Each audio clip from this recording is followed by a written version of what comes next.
Parfait.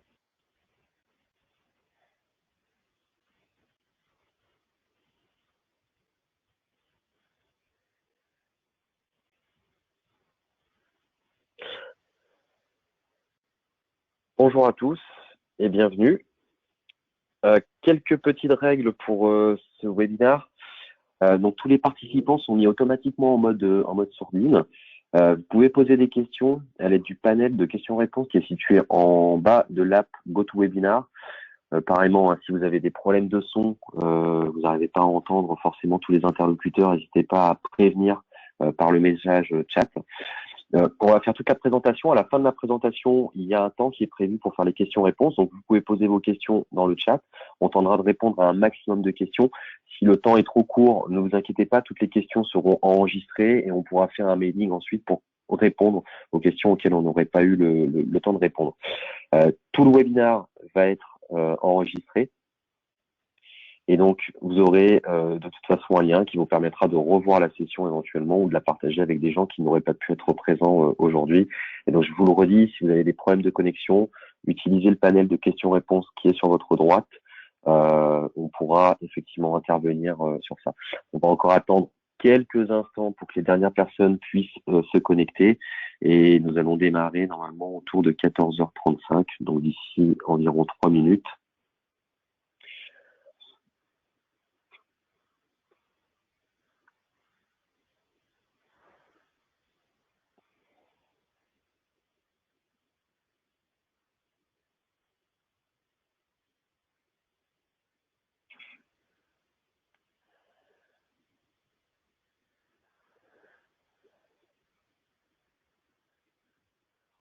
Donc voilà, il y a encore des participants qui se connectent.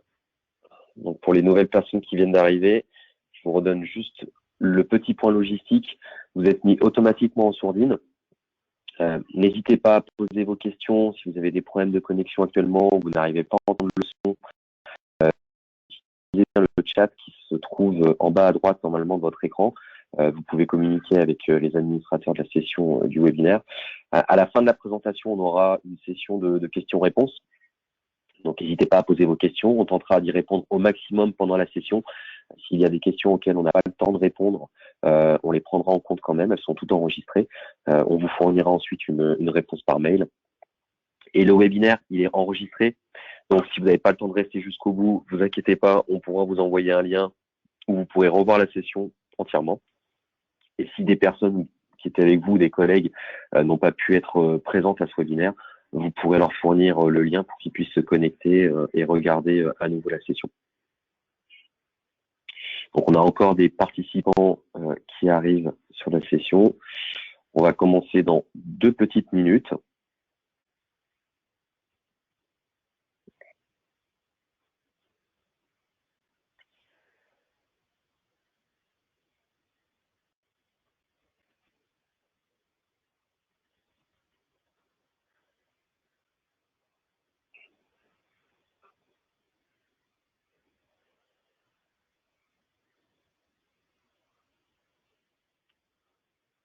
Donc, je le redis une dernière fois pour les personnes qui viennent d'arriver à l'instant. Vous êtes mis en sourdine. On a un panneau de questions-réponses si vous avez des problèmes de connexion ou bien si vous avez des questions à poser durant le webinaire. On prendra le temps à la fin de répondre à toutes les questions en une fois. Si on n'a pas le temps de répondre à toutes les questions, on fera un mailing ensuite. On récapitulera les questions et on vous enverra les réponses. Et le webinaire est enregistré. Donc, si vous avez besoin de le revoir ou de le partager ou de le communiquer au sein de vos organisations, vous aurez un lien qui sera fourni pour que les personnes puissent revoir entièrement le webinaire. Alors, il est 14h35. On va commencer la session. Donc, sur le slide suivant, un rappel rapide de la société. Donc, je m'appelle Charles Clément. Je suis avant-vente dans les équipes de Talend. Et aujourd'hui a lieu donc un webinaire en association avec AWS, qui est un partenaire technologique de Talend, et Smile, un intégrateur, donc qui fait le lien entre Talend et AWS. Un rapide rappel pour Talend. Talend, c'est une société qui a été fondée en 2005 sur la base de l'open source. Donc, on a un studio qui est disponible en mode community et toute une stack d'outils qui sont disponibles dans nos versions à souscription. Fondé en 2005, open source, ça veut dire respect des standards. Et Talend, dans toute sa R&D, a toujours en esprit, en principe directeur, de toujours utiliser des standards pour pouvoir être le maximum compatible avec toutes les solutions du marché. Une date importante, en 2016, on a été coté au Nasdaq. Donc ça nous a permis d'accroître notre image à travers le monde, de lever des fonds pour continuer à investir en R&D. On est un peu plus de 1300 employés à travers le monde. Notre R&D est massivement en France, en grande partie à Nantes, dans un centre de R&D. Nos product managers, donc ceux qui s'occupent des roadmaps des produits, d'intégrer les nouvelles features demandées par nos clients, sont majoritairement aussi français. Ils se trouvent à Paris. On a plus de 3000 clients à travers le monde.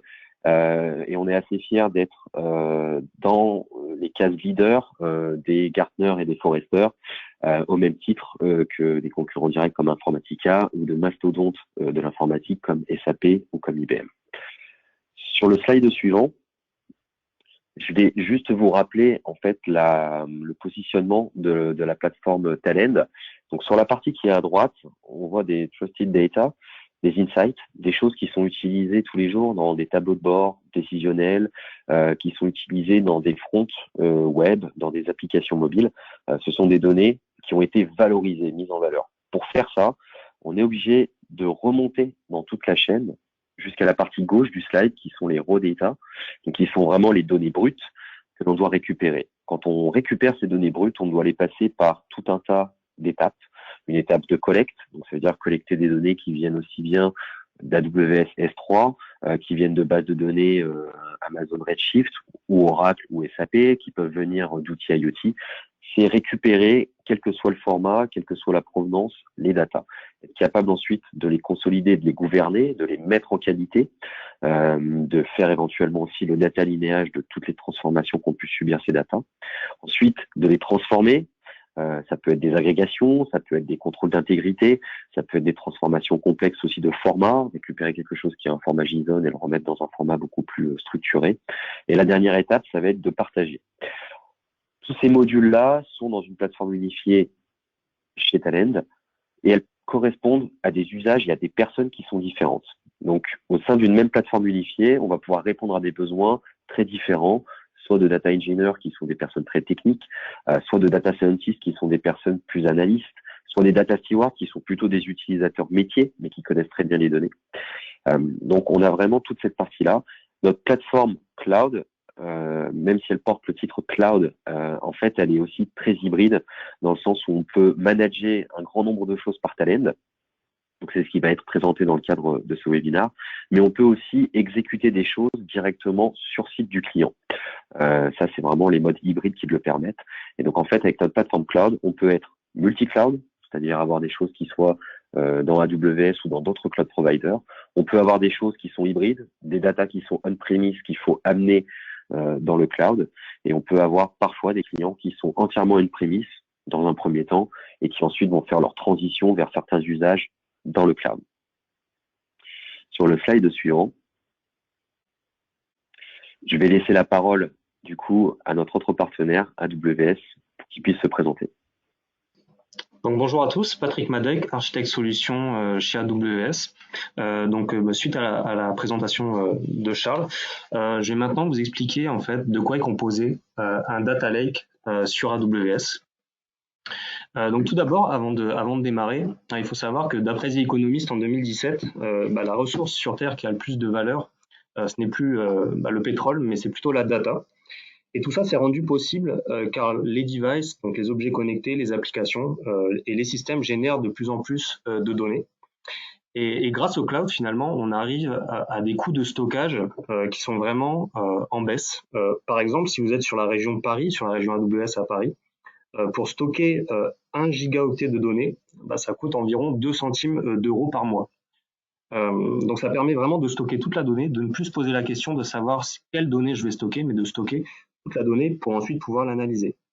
Ensuite, justement, pour l'analyse, avec le paiement à l'usage et la puissance de calcul disponible à la demande, il est de plus en plus facile pour les organisations d'analyser cette donnée de plusieurs façons différentes afin d'en tirer de la valeur pour plusieurs buts. Donc les buts, ça peut être justement d'innover, bien sûr, de créer de nouvelles offres pour avoir un avantage compétitif. Et c'est par exemple ce que font nos clients comme Expedia, qui analysent des centaines de terras de données par jour afin de donner des recommandations en temps réel à ses clients. Donc le challenge des entreprises, c'est vraiment que le volume de données augmente de manière exponentielle. De plus en plus de sources de données, des objets connectés, de nouveaux systèmes, des données de plus en plus variées, structurées, non structurées. Tout le monde au sein de l'organisation veut utiliser de la donnée, veut tirer de la valeur de la donnée. Et un plus grand nombre d'applications vont vouloir se connecter et exploiter cette donnée.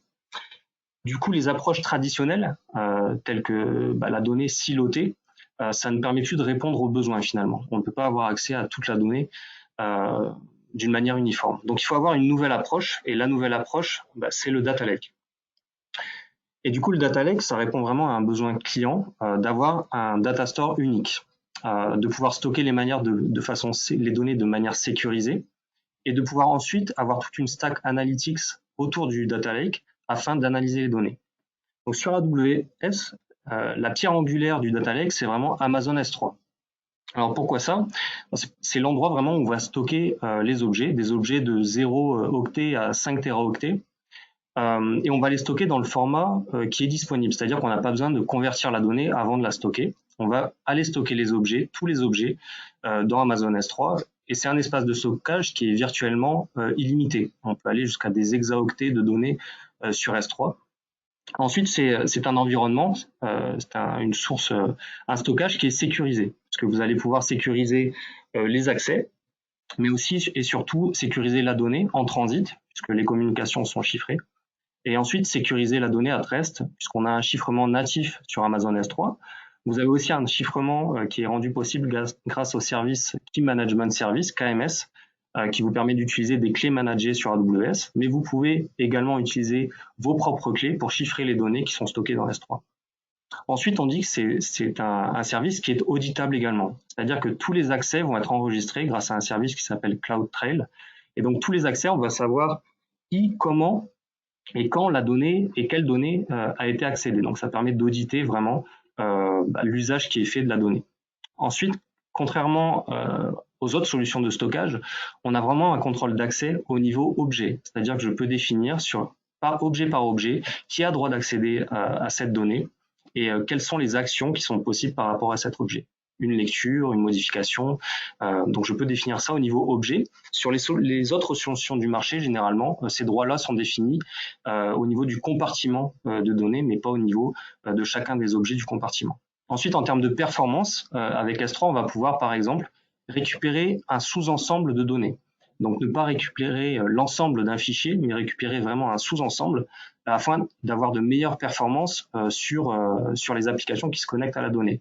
Par exemple, on a vu des performances meilleures jusqu'à 400%, car les applications pouvaient accéder vraiment à la donnée nécessaire et pas à toutes les données. Donc aussi des caractéristiques qui permettent vraiment d'améliorer la performance. Ensuite, S3, donc c'est du stockage, et autour, on va avoir toute une stack analytics, ce qui permet de découpler le calcul et le stockage. Le stockage, c'est S3 qui s'en charge, et autour d'S3, on va avoir des services de compute pour analyser la donnée.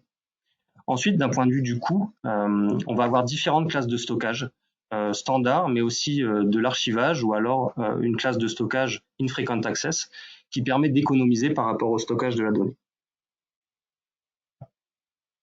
Donc aujourd'hui, on parle aussi de sécurité et de sécurité du data lake.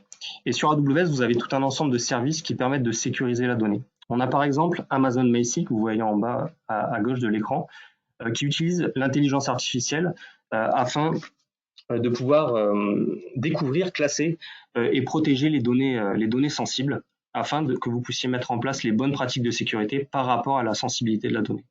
On a bien sûr IAM, Identity and Access Management, qui permet de définir qui a droit de faire quoi par rapport à la donnée, quels sont les accès, quelles sont les actions autorisées.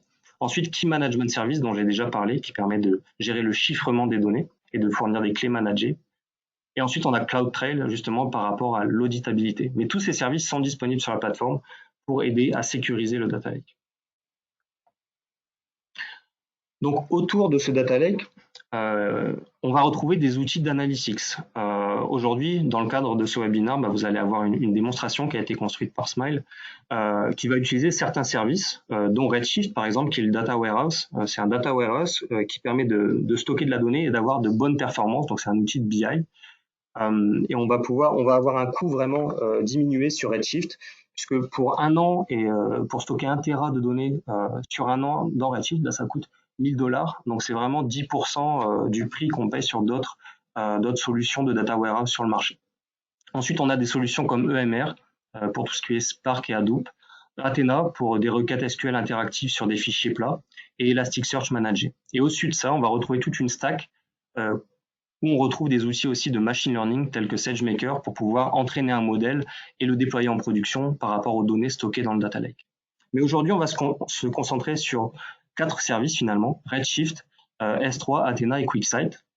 Ce qui montre bien que pour construire une solution, on ne doit pas utiliser toutes les briques, mais vraiment les briques qui répondent aux besoins. Donc sur AWS, on a des dizaines de milliers de data lakes à l'heure actuelle, et vraiment dans toutes les industries et dans toutes les tailles d'entreprises qu'on peut retrouver. Donc ça va vraiment de la start-up à la grande entreprise. En Europe, on va par exemple retrouver Enel, qui est un grand fournisseur d'énergie européen, qui utilise la plateforme. Mais on va aussi retrouver des sociétés comme Expedia pour les sociétés internationales.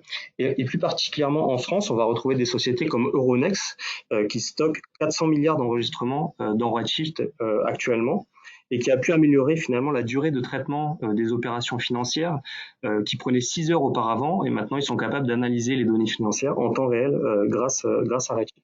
Ensuite, on a d'autres sociétés comme Engie dans le secteur de l'énergie qui a connecté des bâtiments, donc plus de 500 bâtiments, et analyse les données provenant de plus de 16 000 capteurs sur la plateforme AWS. On a aussi des startups comme Content Square qui permet d'analyser les actions, les interactions utilisateurs sur les applications mobiles et les sites web. Et à l'heure actuelle, ils ont stocké environ 1 teraoctet de données par jour. Enfin, il y a 1 teraoctet de données qui est collecté et analysé par jour grâce à Redshift. On a aussi des sociétés dans la AdTech, par exemple, Bitmotion, par exemple, qui stockent des milliards de lignes dans Redshift actuellement. Et une société qui est plus connue, Le Bon Coin, qui stocke et traite plus de 100 teraoctets de données sur AWS. Donc maintenant, je vais laisser la main à Cédric Arvalec, qui va prendre la suite pour Smile, la présentation de Smile et la présentation de la démo. Merci Patrick, bonjour à toutes et à tous. Alors pour présenter rapidement Smile, on accompagne nos clients dans leur transformation digitale, qui est un phénomène incontournable, mais finalement l'enjeu, c'est véritablement la révolution des modèles économiques des acteurs sur le marché, et cette adaptation des modèles économiques se fait à partir de la donnée. Et vraiment la valeur finalement des entreprises par rapport aux produits qui sont amenés à vendre. Et donc, toutes ces données-là, on va développer de nouveaux services ou adapter les services existants, soit pour l'interne, soit pour l'externe. Et on accompagne nos clients finalement à développer ces services et à aller récupérer ces données. Et pour ça, les clients, ils ont besoin de plateformes technologiques et notamment ce qu'on appelle des plateformes IoT, qui sont là pour couvrir toute la chaîne de valeur de la donnée. Et c'est dans ce cadre-là qu'on est amené chez Smile à intervenir sur toute cette chaîne de valeur. Donc, on est une ESN spécialisée principalement sur l'open source, sur le digital ouvert, et on a une forte présence en France, et on est en train d'avoir une croissance assez forte en Europe, principalement en Europe du Nord. Et on est une équipe de 1700 personnes. Donc cette chaîne de valeur, on va la couvrir finalement avec 4 grands métiers qui sont d'une part le digital, toute la partie DevOps, infogérance, la partie data qui est le cœur du sujet d'aujourd'hui, et puis là où on va aller puiser les données, c'est-à-dire du monde physique. Alors on a une entité chez nous qui s'appelle l'embarqué, l'embedded, c'est finalement le fait de se connecter au monde du physique pour remonter les données, que ça peut être dans des usines, dans des bâtiments comme on en a parlé tout à l'heure, ou dans d'autres environnements. Et donc, quand on prend cette chaîne de valeur de la donnée, du côté je produis de la donnée dans le monde du physique et je la restitue dans le monde du digital pour développer de nouveaux services et des nouveaux ou adapter nos business models, on travaille avec des partenaires, talents de longue date, sur toute la partie transfert et gestion de données, Depuis plusieurs années, on est très très proche avec Talend et aussi avec AWS, qui est, faut dire, hein, c'est le premier acteur à savoir couvrir toute la chaîne de la donnée, avec qui on travaille principalement dans le cloud, mais aussi dans le monde du physique, hein, pour générer cette donnée. Voilà, je vais laisser mes confrères maintenant vous présenter, aller dans le concret, qui est le cœur de cette présentation. Merci Cédric. Bonjour, je me présente, je m'appelle Wang Longvu, je suis architecte technique chez Smile. J'ai travaillé avec Jackie Singleton, qui est également architecte technique chez Smile, pour mettre en place un data pipeline en utilisant les services AWS et Talend. Comment va se dérouler le webinaire? Dans un premier temps, on va regarder une vue globale du data pipeline. Ensuite, on zoomera sur les différents flux, micro-batch, batch. Ensuite, on fera tout ce qui est autour du dashboard et une synthèse sur le slide d'architecture. Tout à gauche, on a les sources des données. On a puisé les données fournies par Amazon. C'est les données sur la qualité d'air, OpenIQ. On a deux types de données. La donnée historisée qui est sauvegardée sous Amazon S3 et une donnée qui est rafraîchie en format API REST JSON. Ensuite, on va récupérer ces données-là via Talend pour pouvoir faire l'ingest dans le Data Lake, Amazon S3 et Amazon Redshift. Et ensuite, on va utiliser de nouveau Talend pour pouvoir monter les données dans Redshift. Et finalement, au bout de chaîne, on va utiliser Amazon QuickSight pour créer nos dashboards. Maintenant, on va zoomer sur la partie je vais vous définir les services qui sont utilisés. L'Amazon VPC, qu'est-ce que c'est? C'est un Virtual Private Cloud qui est un environnement réseau virtuel isolé logiquement dans le cloud d'AWS. Ensuite, on a l'Amazon EC2. C'est un service qui permet de configurer et déployer vos OS comme Linux dans un VPC. Ensuite, vous avez l'Amazon Redshift, qui est le Data Warehouse, en fait une base de données distribuée. Et ensuite, on a les services Talend. On a le Talend Cloud Manager. C'est un service SaaS qui permet d'administrer les jobs Talend. Et à la fin, le dernier service, le Talend Remote Engine. En final, qu'est-ce que c'est? C'est une instance EC2 qui a été, on va dire, packagée par Talend pour pouvoir exécuter les jobs Talend. Comment se déroule ce batch? En fait, vous allez créer votre job sous Studio de Talend. Ensuite, vous allez le publier le Talend Cloud Manager. Et à ce moment-là, vous pouvez commencer à travailler. Vous exécutez le job via le Talend Cloud Manager. Ensuite, l'instance EC2 qui va exécuter le Talend Job va récupérer la donnée d'OpenIQ et puis insérer dans Amazon Redshift. Je voulais quand même parler de sécurité, parce qu'on est quand même dans un environnement cloud et la sécurité est quand même primordiale. Pour pouvoir faire la communication entre les différents services, il faut mettre en place une sécurité. Mais justement, Amazon a prévu le coup. Pour la sécurité, on a deux couches de sécurité qui est proposée dans le VPC. Le groupe security, c'est une sécurité au niveau des instances EC2. Par défaut, toutes les entrées sont, on va dire, interdites. Et le deuxième niveau de sécurité, qui est l'ACL Networks, qui est basé sur le sous-masque réseau du VPC. Et en entrée et en sortie, c'est ouvert. Donc, pour pouvoir accepter les communications en entrée d'Amazon, on a créé un groupe de sécurité qui accepte tous les instances EC2 du même VPC à communiquer avec Amazon Redshift. Ça fait un premier groupe de sécurité. Et ensuite, pour que les instances EC2 puissent dialoguer avec le Talend Cloud Manager et le OpenIQ, un autre groupe de sécurité a été créé pour que ça fonctionne.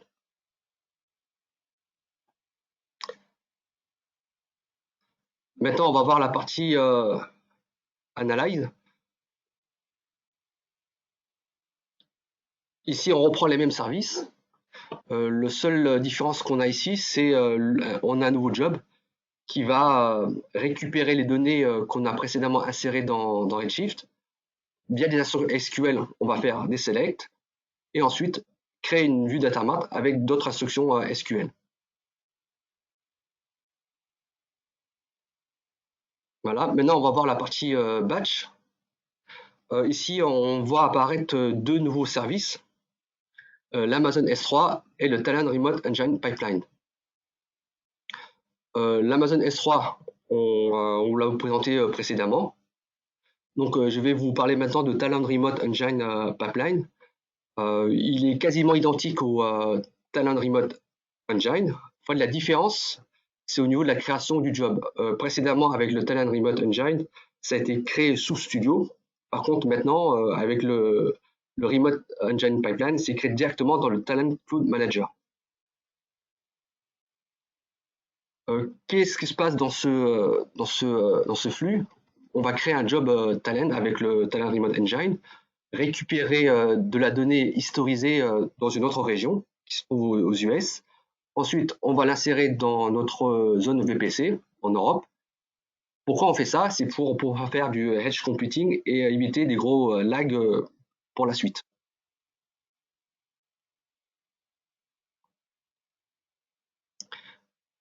La phase suivante, on va nettoyer la donnée et formater la donnée. On va utiliser les mêmes services que précédemment. On va créer un nouveau job Talend qui va pouvoir récupérer la donnée qu'on a précédemment, on va dire, stockée sous S3. Et ensuite, on va la récupérer, la nettoyer, la formater en format Parquet et ensuite l'insérer sous S3. L'intérêt de cette manipulation, elle est quand même très importante parce que la donnée, on va dire, en source, elle pèse 70 gigas et au final, on arrive à un volume de 3 gigas. Donc pour le computing par la suite va être assez optimisé.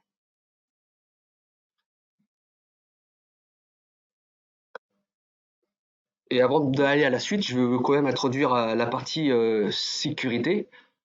Pour la partie S3, on a dû créer des autorisations qui se forment sous forme de clés, on va dire, et on les a données au job pipeline pour pouvoir attaquer le S3.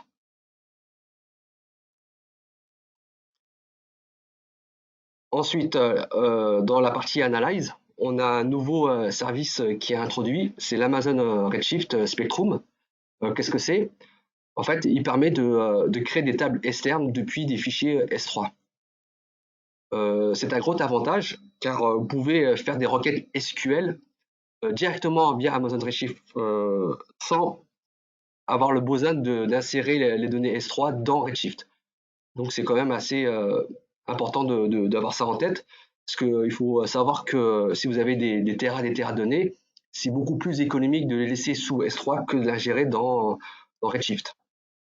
Donc l'utilité de Spectrum, c'est pouvoir faire des requêtes SQL sur du S3 avec le même point d'entrée qui est Redshift. Donc ici, dans ce job qu'on a créé, on a créé un nouveau job qui permet de récupérer, en fait, de plutôt mettre en place ce mapping. On a créé un job Talend qui va passer des instructions SQL, qui va créer une metadata dans un catalogue et ensuite créer le mapping des données S3 avec Redshift via une autre instruction SQL. Et à ce moment-là, vous pouvez passer une requête SQL pour vous créer une vue data mart, si besoin. Et en termes de sécurité, comme on a introduit un nouveau service, on a dû, côté Redshift, créer des nouveaux autorisations qui sont des rôles. Qu'est-ce que c'est un rôle? Un rôle, c'est des autorisations temporaires. En fait, il est ouvert pendant 1 heure ou plus, et une fois que l'heure est passée, vous n'avez plus d'autorisation. Donc du coup, ce rôle a été affecté dans Redshift pour pouvoir attaquer S3.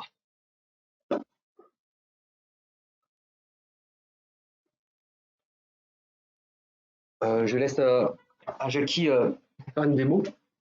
Donc, je vais prendre la suite de ce webinaire pour présenter concrètement ce qui a été développé avec Talend. Donc, comme vous l'a expliqué mon collègue Wanlong, il y a majoritairement deux façons de travailler dans le cloud avec Talend. L'une d'elles est le pipeline.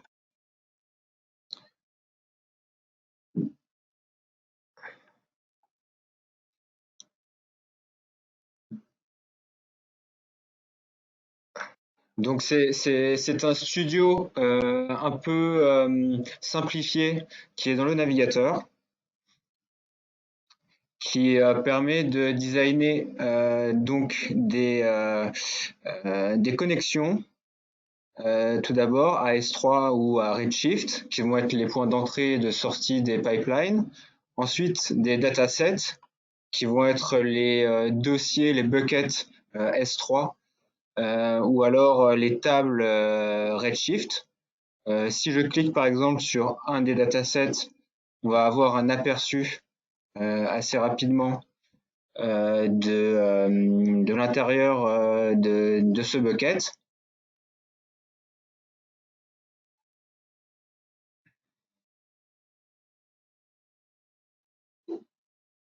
Voilà.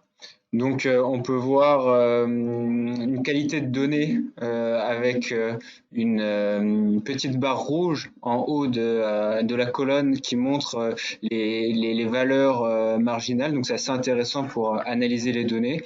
Rapidement, en fait, on peut se rendre compte de à quelle tête on nos données. Ce dataset va servir de point d'entrée pour un pipeline. Un pipeline, ça a cette tête-là, donc on va avoir un point d'entrée et un point de sortie. Là, en l'occurrence, on copie de S3 vers S3 et on fait un filtre sur certains champs.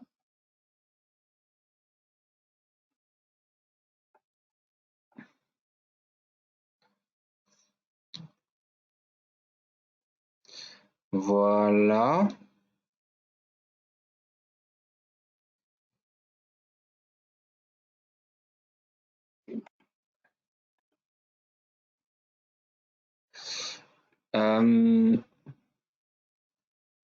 Donc on peut faire aussi une démo hein, d'un flux, par exemple, disons celui-ci, voilà. Donc, hop, on voit ici des exemples de données et on peut le lancer tout simplement par la petite flèche qui est au-dessus. Donc là, on voit qu'on a choisi les champs longitude et latitude, une date, un paramètre et une valeur. On a simplifié en fait le format d'entrée pour pouvoir produire un fichier source qu'on va pouvoir ensuite utiliser pour nos traitements futurs. Donc là, le job se déploie sur l'instance EC2 qui s'appelle Remote Engine Pipeline et on va voir en temps réel des métriques, donc qui vont être le nombre de records qui vont être traités par le C2. Je vais rapidement faire un petit zoom en parallèle sur Amazon pour montrer le C2.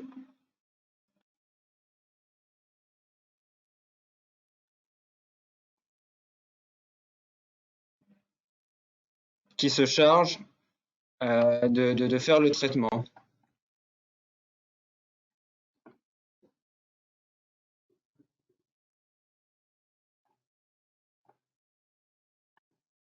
Donc là, on voit le My Remote Engine Pipeline, donc qui est l'image pré-packagée par Talend d'une EC2 hein, qui s'installe tout simplement en quelques clics et qui permet de déployer son moteur d'exécution dans le cloud. Donc je reviens sur mon écran, là on voit qu'il y a 1446 lignes par seconde.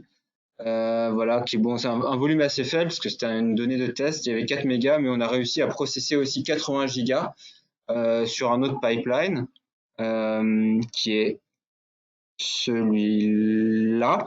Voilà. dans lequel on va définir le bucket S3 qui contient toutes les données en entrée, et puis un format parquet mergé en sortie. Voilà. Ce qui fait que dans S3, ça donne par exemple une source, voilà, qui est celle-ci. On a énormément de fichiers, on a 80 gigas de données. Voilà. Ce sont des données en fait qui sont consolidées par jour. Et puis en sortie, on va obtenir un fichier parquet mergé, voilà, qui est donc utilisable ensuite par Spectrum. Donc qui permet d'amener un complément d'information sur, on va dire, des données historiques à ce qui va être dans Redshift et qui va être alimenté en streaming. Donc ça me fait une bonne transition pour aller vers l'autre façon de faire du talent avec le cloud, qui est le studio. Dans ce studio, j'ai développé principalement 3 types de jobs que j'ai classés en streaming, batch et on-demand. Donc le traitement streaming, c'est le traitement qui va requêter l'API de OpenAQ. L'API d'OpenAQ qui est visible sur cette page. Il y a une petite page de documentation, donc c'est une source Open Data, donc une API REST qui est en libre service avec des URL qu'on peut requêter et puis divers paramètres, voilà, pour un résultat en JSON. Notamment, on va avoir des villes, des pays, les dernières données disponibles. Donc ça a cette tête-là à peu près. Donc Talend en fait va venir requêter cette API-là via un composant terrestre dans lequel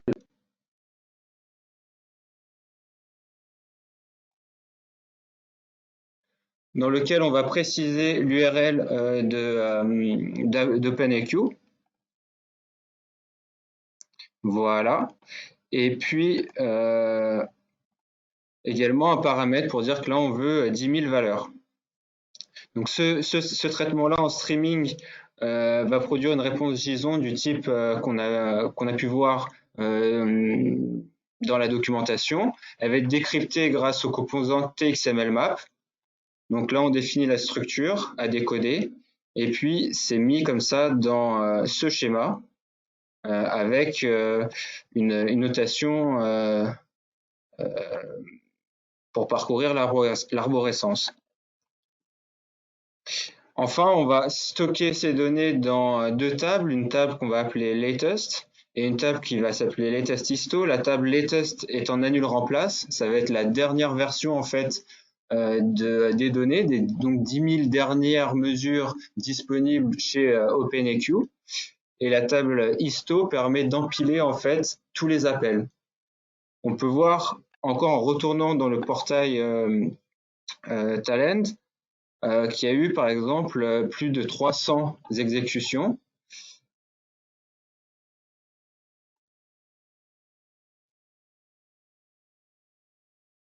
Qui sont donc bien en streaming, c'est-à-dire programmées toutes les 15 minutes. L'écran de management permet de définir les schedules des différents jobs. On peut voir qu'on a des traitements qui sont toutes les 15 minutes, d'autres qui sont par jour. Grosso modo, on va avoir cette API qui renvoie les dernières mesures qui va être requêtée toutes les 15 minutes, tandis que l'API qui permet d'avoir la liste des villes ou la liste des pays va être requêtée une fois par jour. Parce qu'on estime que la fréquence d'ajout de nouveaux points de collecte n'est pas assez rapide pour finalement avoir un flux streaming sous le quart d'heure. Suite à ces différents jobs de streaming qui alimentent donc le data lake Redshift, on va avoir des jobs de type batch qui vont venir agréger les données. On voit par exemple que avec ce job, donc on va réussir à agréger en fait les données de chaque point de collecte par jour. C'est-à-dire qu'on va pouvoir calculer la valeur moyenne, la valeur max, la valeur minimum pour chaque type de données par jour. Sachant qu'il y a des points de collecte qui produisent par exemple une mesure par heure, donc 24 mesures par jour. Ça, c'est un job de type ELT, donc c'est un job qui se publie en fait dans le cloud et ensuite qui est poussé sur Redshift, c'est-à-dire que le calcul d'agrégation est fait dans Redshift. Ça permet de déporter en fait le calcul sur le cluster Redshift et de bénéficier de toute sa puissance, mais aussi de la proximité des données. Donc on a des composants assez particuliers qui sont de ce type TDB connexion. On a aussi ce TELTMap qui est là encore un composant assez particulier qui permet comme ça de spécifier une clause d'agrégation qu'on voit là, des critères ici de filtrage. Par exemple là on va choisir de ne pas inclure les valeurs négatives ou alors égales à 0. En cliquant sur cet onglet, on peut aussi voir la requête qui est générée. Il est assez utile d'ailleurs quand on développe ce type de job de recopier la requête et de l'exécuter directement dans un outil SQL.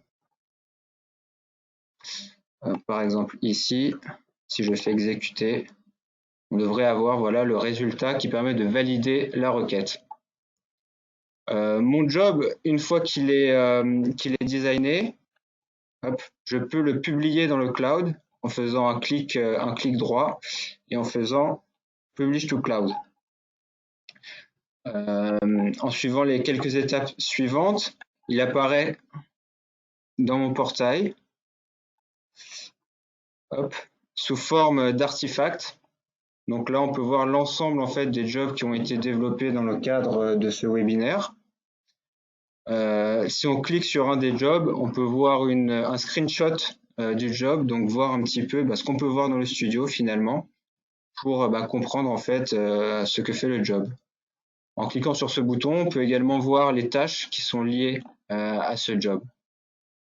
Les jobs peuvent être ensuite intégrés à des tâches, donc ils vont être exécutés toutes les 15 minutes ou tous les jours, mais aussi à des plans qui permettent d'exécuter une succession de tâches chaque jour. Par exemple, là, je vais vouloir calculer des données référentielles, rafraîchir les données référentielles de l'espace Smart Data, donc qui va contenir les données agrégées, et aussi agréger les données.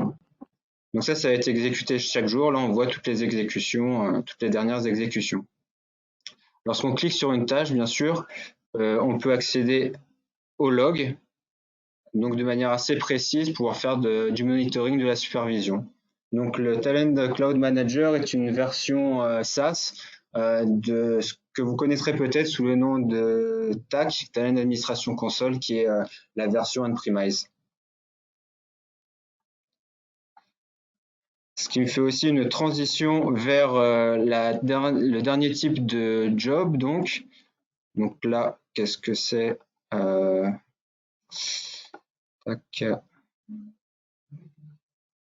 ça doit être un autre traitement batch.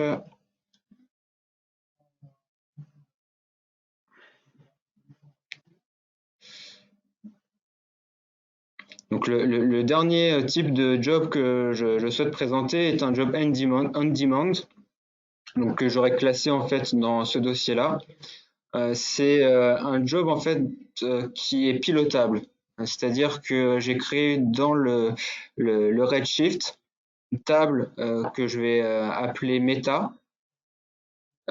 qui permet par exemple de filtrer certaines villes ou certains points de mesure qui ne m'intéressent pas. J'ai remarqué par exemple que certains points de mesure n'avaient pas produit de données depuis plusieurs mois et j'ai choisi de les désactiver. Donc, j'ai rajouté une colonne dans ce schéma-là pour dire ce point est-il actif ou inactif, c'est une colonne booléenne. Et puis, de quelle date à quelle date je souhaite collecter ces données. Donc on voit là que on a des points qui sont actifs, certaines villes qui sont actives et d'autres qui ne le seront pas. On a environ dans cette source de données 70% des points qui sont encore vivants, actifs, ce qui permet de gagner ensuite du temps dans des traitements tels celui-ci où on va boucler en fait sur la table de métadonnées pour savoir quels sont les points de mesure à requêter. Ce qui permet aussi de zoomer peut-être sur certaines régions, de pouvoir un petit peu piloter ces traitements. Voilà. Et enfin, dernier traitement, je vais vous montrer une source de données plus une façon de faire de l'ELT un petit peu plus avancée, où finalement on va utiliser des composants TDBRO pour écrire directement des instructions SQL pour pouvoir justement calculer ces tables de référentiels, nettoyer les données ou même faire dans cette partie-là, comme on peut le voir, un calcul pour rajouter à partir des points de location, donc des points de mesure, pardon, les points de mesure d'une ville, faire la moyenne et pouvoir calculer les coordonnées d'une ville.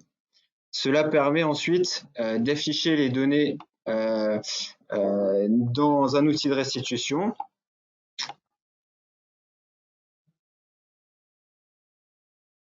Qui s'appelle donc l'outil de restitution d'Amazon, d'AWS qui s'appelle QuickSight.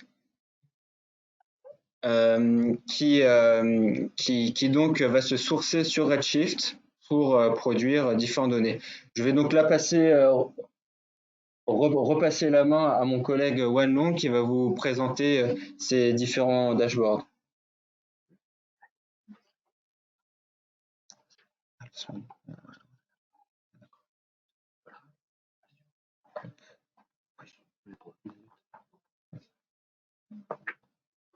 Oui, voilà.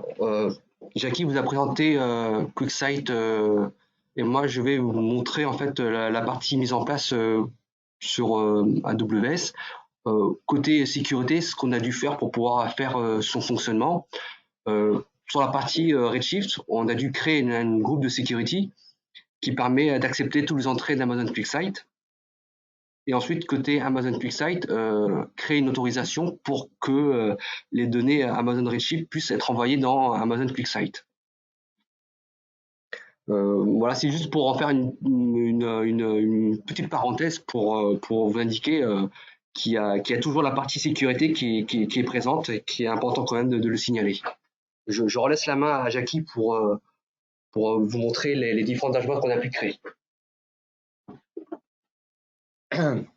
Donc, on a pu voir dans Redshift, donc on a un espace data lake. Donc là, c'est l'ensemble des tables qui sont alimentées par Talend pour pouvoir ensuite calculer via des jobs d'agrégation l'espace Smart Data qui voilà ont des tables avec des données agrégées par ville et par mois ou par pays et par année ou simplement agrégées par mois ou par année. Et ces tables, en fait, vont servir à l'outil de restitution, donc QuickSight, pour afficher des dashboards. Donc, en cliquant sur Gérer les données, on peut qualifier les sources de données. On voit par exemple qu'on va faire une source de données par jour. Donc, ça va être les données agrégées les plus détaillées. Si je clique sur modifier les données, on voit qu'il y a la table d'agrégation des données plus la table de référentiel qu'on aura préalablement calculée. On peut définir une jointure sur certains champs, mais aussi filtrer certains champs ou alors calculer des champs supplémentaires. Donc là, on voit l'ensemble des champs. On va avoir aussi une prévisualisation en bas de l'écran d'un échantillon de données qui permettent de savoir un petit peu ce qu'on manipule. Voilà. Donc là, on voit les données bien propres qui ont été nettoyées par les traitements. Ces données-là peuvent être chargées dans une brique, un service qui s'appelle Spice, donc qui a un espace in-memory, ce qui permet encore d'accélérer, de donner un petit coup de boost à la plateforme. Donc, si on revient ici, par exemple, lorsqu'on clique sur gérer mes données, on peut donc recliquer sur cette source et cliquer sur actualiser, ce qui fait que ça va recharger en fait Spice. On va avoir une autre source de données qui est un peu plus complexe parce que puisque finalement on va mélanger en fait différents niveaux d'agrégation, c'est-à-dire une agrégation par ville et par mois avec une agrégation par pays et par année. Donc ça va permettre de savoir où se situe la valeur mensuelle d'une ville par rapport à la moyenne du pays, en gros, ce qui permet finalement d'arriver avec ces différentes sources de données. J'en oublie une, pardon, une source de données Athena qui requête S3 et l'ensemble des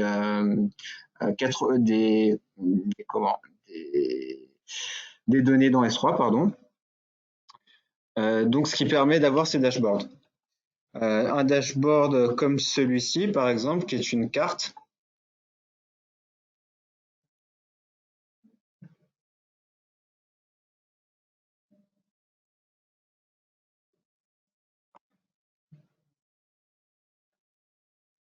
Voilà, qui montre l'ensemble des points de mesure, comme ça.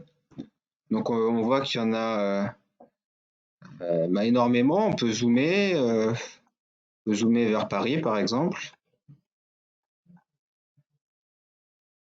Voilà. On peut choisir de n'afficher qu'une seule métrique, par exemple se concentrer sur les particules de 10 microns.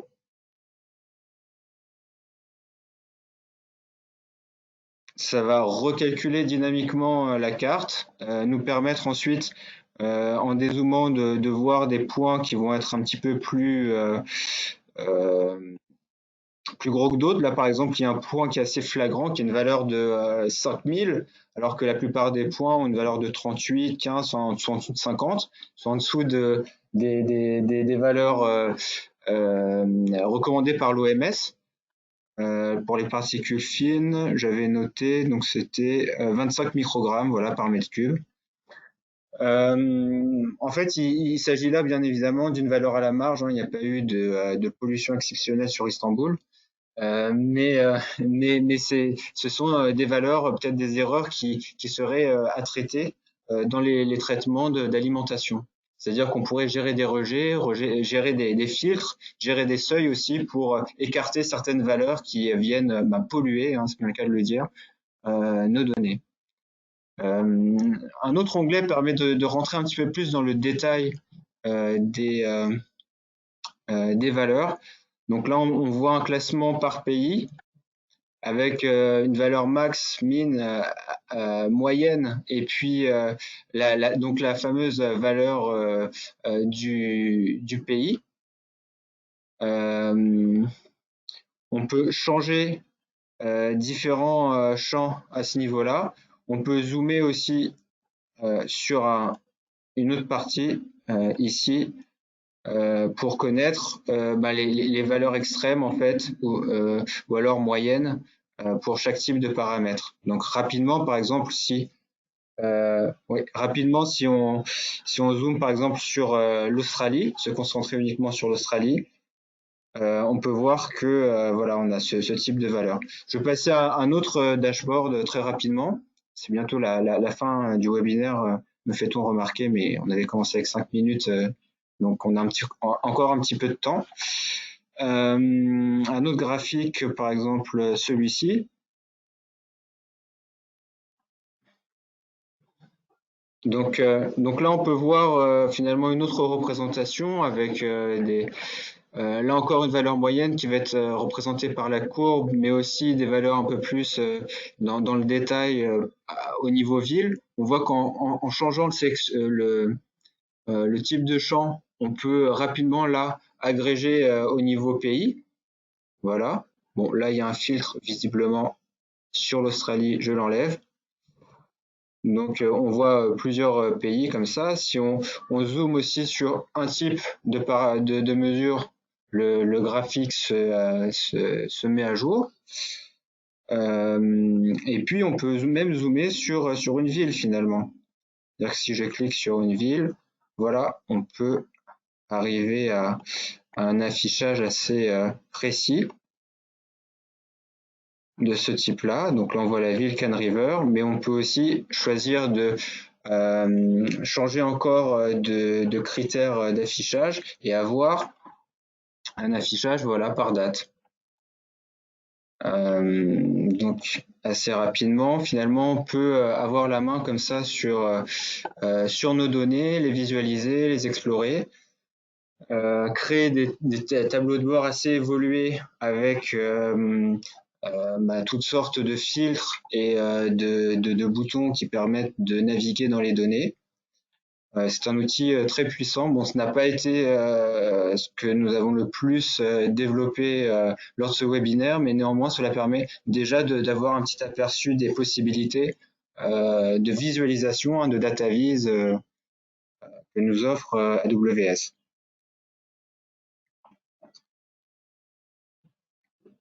Donc, je vais repasser la main à mon collègue Wanlong qui va faire la conclure. Voilà, je lui laisse la main.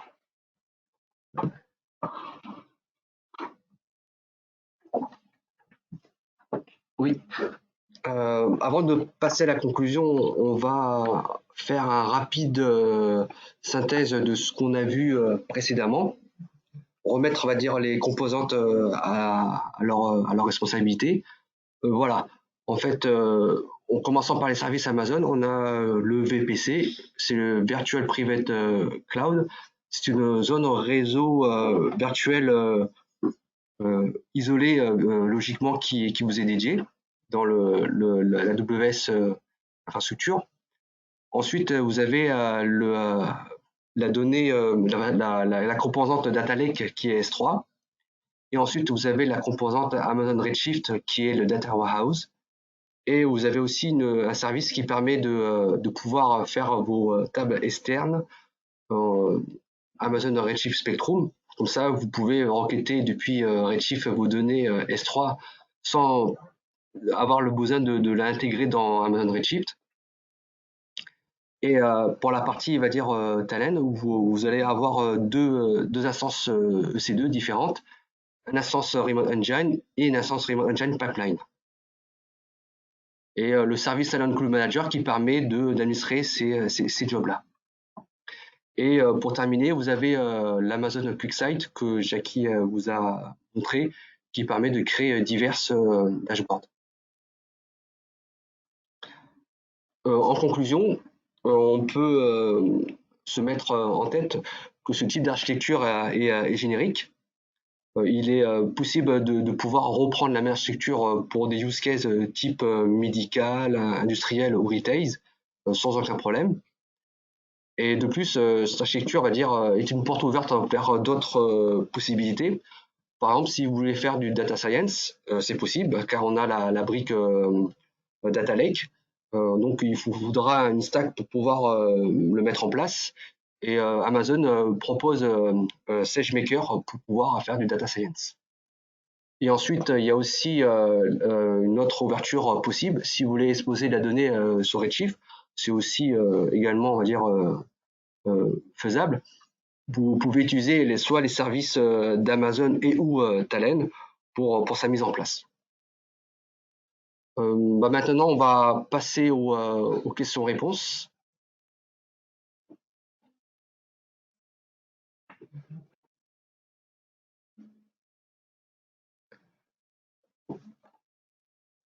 Oui. Oui, sinon, en attendant les premières questions, en fait, on peut aborder une question qui est assez classique. En fait, la difficulté qu'on a pu rencontrer dans ce webinaire, en fait, compte, c'était deux grosses difficultés. Bah, la première, c'était, on va dire, d'attaquer, on va dire, AWS, qui a quand même pas mal de services. Donc, du coup, il faut vraiment se baser sur les concepts fondamentaux, hein. Une fois que vous avez pu comprendre les concepts fondamentaux d'AWS, qui est S3, les régions serveurs, VPC, EC2, vous pouvez commencer vraiment, on va dire, à faire quelque chose, bah, comme ce webinaire-là. La première difficulté, c'est, on va dire, c'est bien comprendre les fondamentaux. Et ensuite, la deuxième difficulté, c'est la partie sécurité. Il y a énormément de sécurisation et il faut comprendre, on va dire, la base de la sécurité qui est assez vaste. On va voir s'il y a des questions.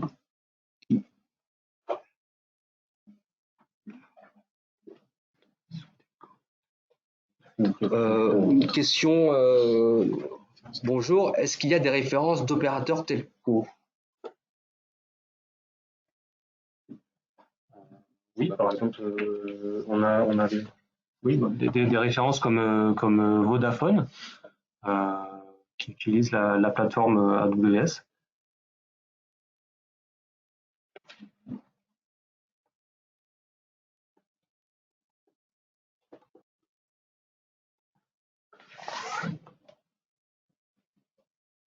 Alors, peut-on utiliser une API via Talent Pipeline? Alors, à l'heure actuelle, le pipeline ne permet pas nativement d'utiliser une API. On doit créer un petit programme custom, soit en Java, soit en Python, pour pouvoir requêter une API. Mais il y a une nouvelle version là qui va sortir imminemment sous peu, dans quelques jours ou quelques semaines, qui va intégrer un composant qui permettra de requêter une API.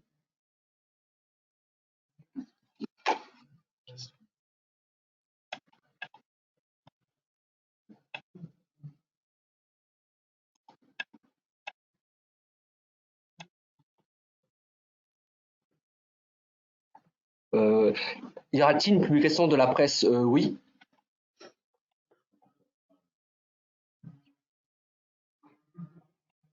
On va vous l'envoyer, hein. Quelle est la différence entre ELT et ETL? Alors, ELT, c'est Extract, Load and Transform, tandis que ETL, c'est Extract, Transform and Load. La différence vient dans l'inversion, donc vous l'aurez compris, du load et du transform. Avec le mode ETL, on transforme les données avant de les charger dans la base de données ou dans l'espace de stockage. Avec le mode ELT, on stocke d'abord la donnée et on se sert du moteur de la base de données pour faire le calcul.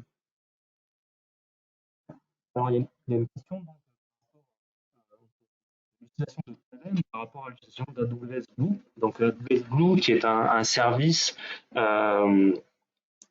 qui permet justement de charger des données depuis S3 dans Redshift, par exemple, ou de faire des transformations en parquet. La grande différence que je vois, c'est vraiment le nombre de connecteurs à l'heure actuelle. Comme l'a présenté Charles, Talend peut se connecter à différentes sources de données, telles que Salesforce, par exemple, et Glue, à l'heure actuelle, a moins de connecteurs. C'est également un outil Glue qui se veut très simple, comme la plupart finalement des services, et qui va répondre, Glue va répondre par exemple à 90% des cas, mais lorsque vous voulez aller plus loin, comme ce qu'a démontré Jackie aujourd'hui, un outil tel que celui de Talend permet de le faire et permet d'avoir des connecteurs, des types de jobs qui vont aller plus loin que ce que peut offrir à l'heure actuelle AWS Glue. Ouais. Talend dispose d'environ 900 connecteurs qui peuvent se connecter à toutes les bases de données existantes du marché, transformer tout type de fichiers, du XML, du JSON, et donc permet aussi d'être on peut aussi étendre les fonctionnalités en créant ses propres routines, en écrivant son propre code Java. puisque c'est du Java qui est généré derrière. Donc c'est un outil assez ouvert et assez puissant qui permet d'interconnecter toutes vos applications de manière très rapide. Créer un flux de données avec Talend, lorsqu'on connaît un petit peu l'outil, peut être fait en une journée. Alors que créer le même type de connecteur avec des outils plus fermés, entre guillemets, peut vous prendre des semaines. Et cela est encore accéléré par le nouvel outil de Talend qui est le pipeline. Donc là, qui est dans le cloud, il n'y a rien à installer sur son poste. Tout se fait via le navigateur. On va prendre une dernière question, peut-être? Oui, alors dernière question, comment fonctionnent les Remote Engines qui sont installés on-premise? Alors les Remote Engines sont appairés à Talend, au portail Talend. On peut voir assez facilement ici, ici, donc dans Engine,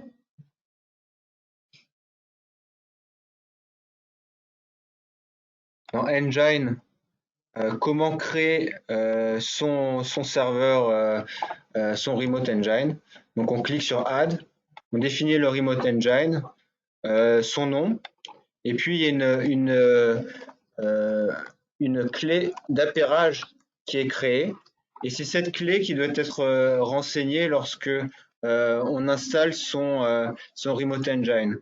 Ensuite, le Remote Engine va se connecter à Talend Cloud et va s'appairer, c'est-à-dire qu'on va voir son statut changer dans cet écran-là, et puis il sera à ce moment-là disponible, on pourra le choisir pour exécuter nos tâches. Voilà. Tu avais également une question